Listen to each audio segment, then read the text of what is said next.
জনপ্রিয় রাজনৈতিক দল বিএনপি। গত 18টি বছর বাংলাদেশের মানুষ আপনাদের পক্ষে ছিল। কেন পক্ষে ছিল? কারণ আপনারা মজলুম ছিলেন, আপনারা অনেক অন্যায় অবিচারের শিকার হয়েছে, অনেক জুলুমের শিকার হয়েছে।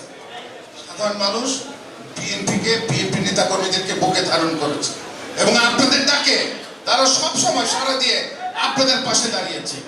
আমরা দল ভারী করতে গিয়ে আওয়ামী লীগের লোকজন সুবিধাবাদী গোষ্ঠী আমরা আমাদের দলে প্রবেশ করার সুযোগ করে দিচ্ছি।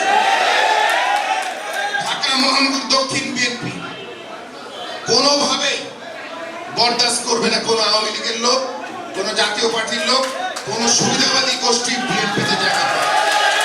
যে এলাকার যেই নেতা, সেটা যেই হোক, যারা প্রশ্রয় দিবেন তাদের বিরুদ্ধে কঠোর থেকে কঠোর সাংগঠনিক ব্যবস্থা গ্রহণ করা হবে।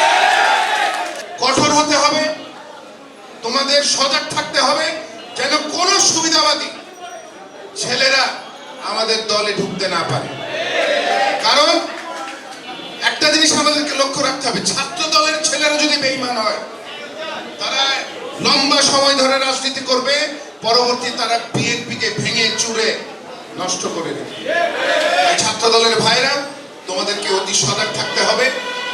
জেনে শুনে শিক্ষিত, ভদ্র, মার্জিত, ভালো ফ্যামিলির ছেলেদেরকে আমাদেরকে ছাত্র দলে তোমাদেরকে জায়গা করে দিতে হবে, তাদের কাছে যেতে হবে।